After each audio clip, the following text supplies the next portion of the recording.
Bonjour chers amis traders, comme chaque fin de semaine, analyse rapide du Bitcoin, du DAX, du CAC 40, de l'euro-dollar, du SP500 pour la semaine à venir, en mode investissement et en mode trading. On pourrait commencer par le calendrier économique de la semaine à venir, mais on voit bien qu'il n'y a pas grand chose à se mettre sous la dent. Non, ce qui va surtout nous intéresser, et c'est surtout depuis hier, c'est tout ce qui se passe au niveau Iran-Israël. Donc déjà, le bombardement par les États-Unis, bien sûr, des sites nucléaires iraniens, donc conséquences bien sûr sur les marchés à prévoir, mais ça s'est passé encore une fois après la fermeture des marchés, et puis donc aussi après la fermeture des marchés ce week-end, tout simplement la réaction de l'Iran potentielle avec une possibilité, une menace qui semble se dessiner sur la fermeture des détroits d'Ormuz, donc des conséquences à venir certainement sur le marché du pétrole, l'indice de volatilité, l'or, enfin tous ces éléments-là, donc qui risquent un petit peu de chahuter un peu tous ces marchés-là. Donc on va faire attention à ça, plutôt que regarder forcément tout ce qui est indicateur économique cette semaine. Allez, on commence avec le Bitcoin exprimé en euros. Sans surprise, il n'a pas fait grand-chose par rapport à la semaine dernière, légèrement baissé, certes, c'est vrai. Il avait rejoint son point consensuel de ce range-là, il est toujours en train de ranger au-dessous du plus haut historique, certainement il prend son élan avant de partir à la hausse. Quoi qu'il en soit, à partir du moment où on est en dessous du point consensuel, ça redevient intéressant de lâcher, alors peut-être un petit peu plus bas que là où il est actuellement. Donc moi j'avais plutôt envisagé, lors de mon dernière entrée, une prise de position plutôt sur le bas du range pour à minima retrouver un point de sortie sur le point consensuel. Et pourquoi pas, bien sûr, si après ça casse par le haut, bien de continuer. Là, il est peut-être encore un petit peu trop près du point consensuel. Il pourrait très bien y retourner dès demain, finalement, avec la réaction par rapport à l'Iran, devenir une valeur refuge et finalement repartir directement en haut. Donc je pense pas que ça soit le point d'entrée idéal maintenant, surtout que ça peut être assez volatile dès demain, et donc le temps qu'on entre son ordre, on sera certainement rentré, on sera déjà certainement arrivé au point consensuel. Donc là, il vaut mieux plutôt attendre une correction un peu plus forte pour entrer en position sur le Bitcoin. Pour autant, la hausse n'est toujours pas remise en cause, et pour cause, tout simplement parce que le Bitcoin quand on le regarde en mensuel, il est toujours haussier avec un RSI au-dessus de 50.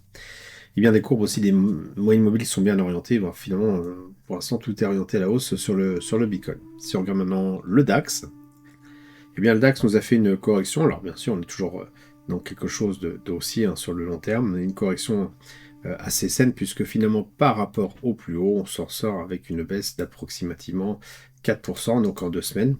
Petite correction quand même, mais pas non plus dramatique. On est toujours, comme je disais, inscrit dans le range correspondant à des pics et des creux, correspondant aussi à ce profil de volume par prix. Donc pour l'instant, on est toujours dans ce range-là. Un peu comme à l'image du Bitcoin, on consolide peut-être avant de recasser par le haut. Évidemment, si l'Iran met à exécution sa menace par rapport au détroit d'Ormuz, il y a fort à parier que tout ce qui est action va se bananer. Donc on a une correction beaucoup plus profonde. Est-ce que c'est un problème en soi ? Pas forcément, comme je dis souvent dans mes vidéos. Lorsque vous voulez entrer à l'achat sur quelque chose en range, c'est toujours mieux d'entrer en dessous du point consensuel, voire au plus bas du range. Alors ici, il y a une grosse gamelle, bien sûr.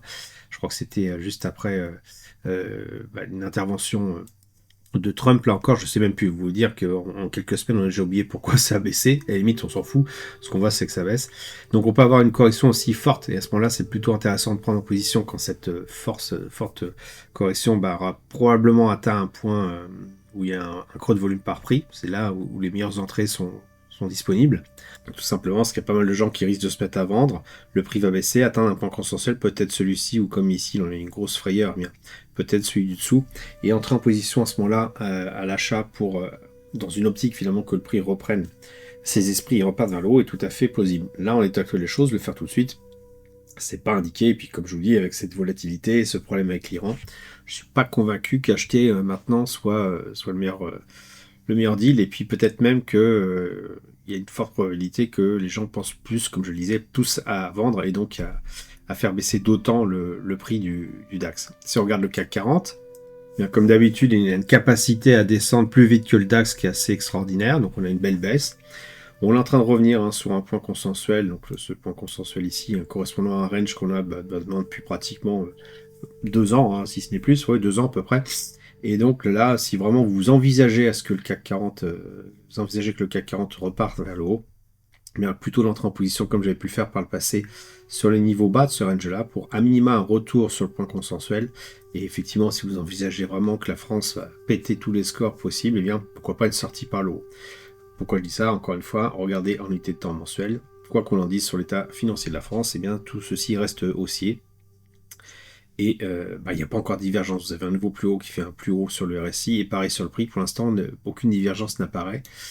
Pour l'instant, il n'y a pas encore de remise en cause de cette hausse sur le très long terme de mouvement haussier du CAC 40, mais bien sûr, tout ceci peut changer avec ces événements géopolitiques qui nous guettent. On va plutôt regarder vraiment ce qui va se passer demain pour se faire une idée de ce vers quoi le marché pourrait s'orienter, la volatilité, l'indice de la peur aussi, on va regarder ça juste après.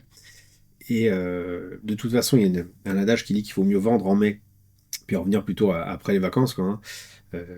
Tout simplement parce que les marchés ont tendance effectivement à corriger, peut-être par manque de liquidité aussi durant les vacances, et donc il vaut mieux peut-être rester en dehors des marchés quand c'est comme ça. Là, on n'a pas encore de signal de retournement, on l'aura peut-être dès demain, mais pour l'instant, il n'y a aucun signal d'entrée en position sur le CAC 40, puisqu'on est pratiquement arrivé sur le point consensuel, et donc c'est tout simplement pas l'idéal pour entrer en position. Alors l'euro-dollar, c'est un peu ma bête noire en ce moment, tout simplement parce que vraiment, comme je le dis, il est toujours sur des niveaux de...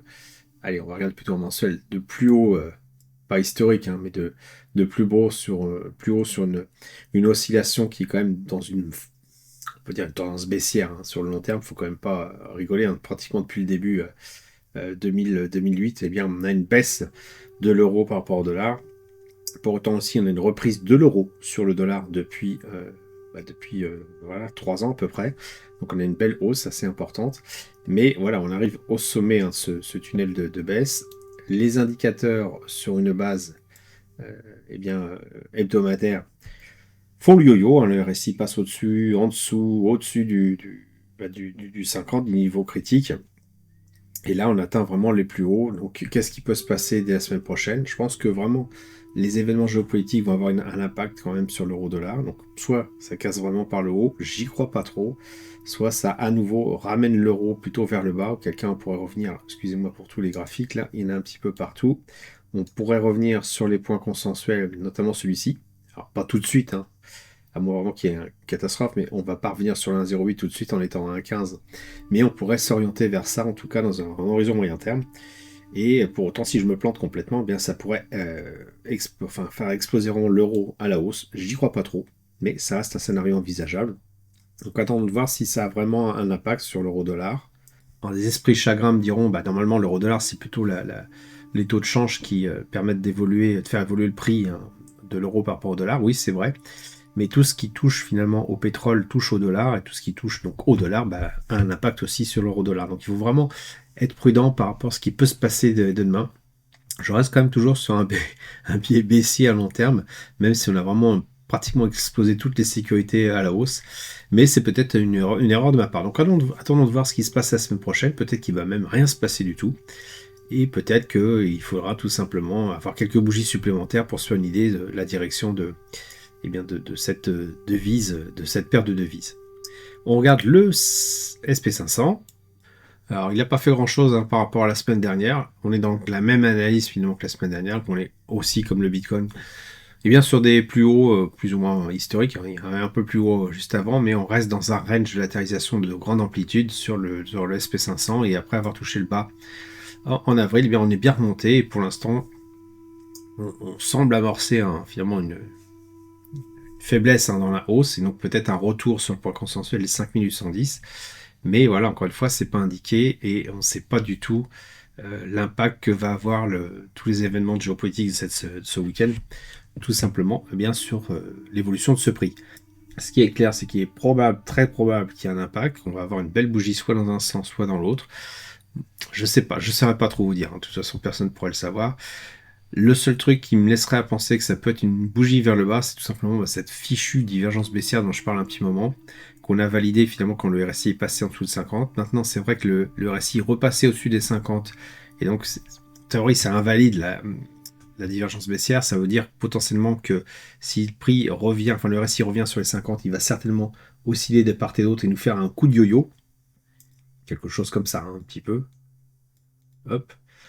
Et que pour vraiment sortir de cette divergence toutes les questions qu'on peut se poser sur cette divergence, il faudrait que le RSI, revienne sur les 50 et rebondisse tout simplement dessus pour réamorcer un tour de manège haussier. Bon, pour l'instant, j'en suis pas convaincu. Cette divergence m'embête depuis un petit moment.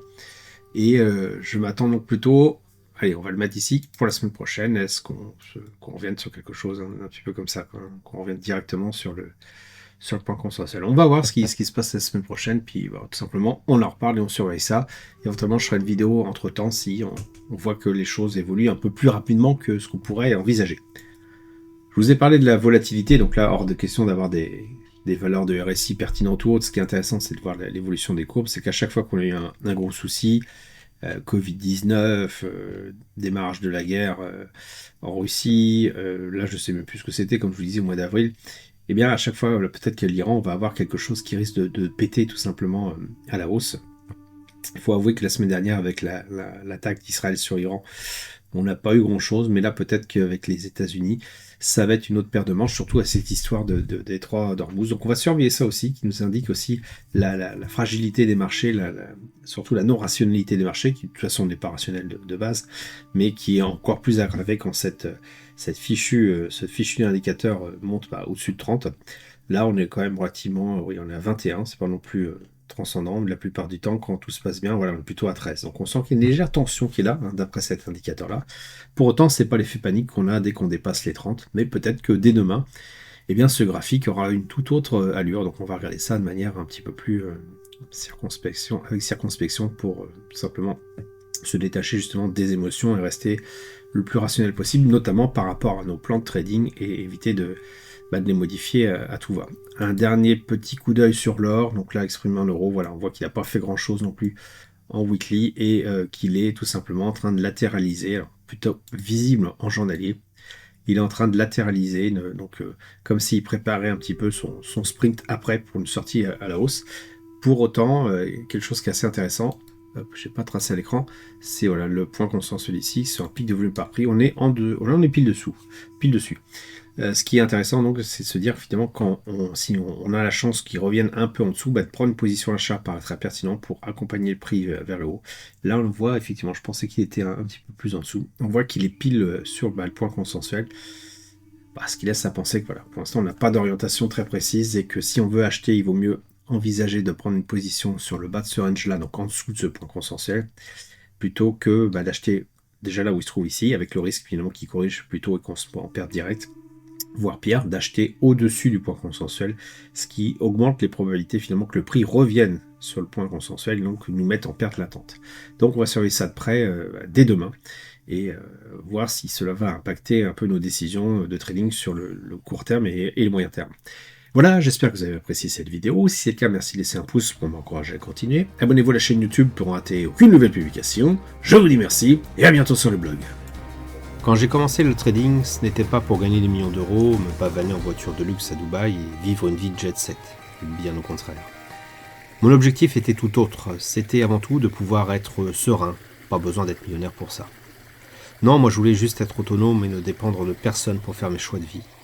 Ce que je voulais, c'était pouvoir aller en bord de mer, me balader dans la forêt, me réchauffer au coin du feu dans ma petite maison, sans avoir à craindre de ne pas pouvoir payer le prochain loyer.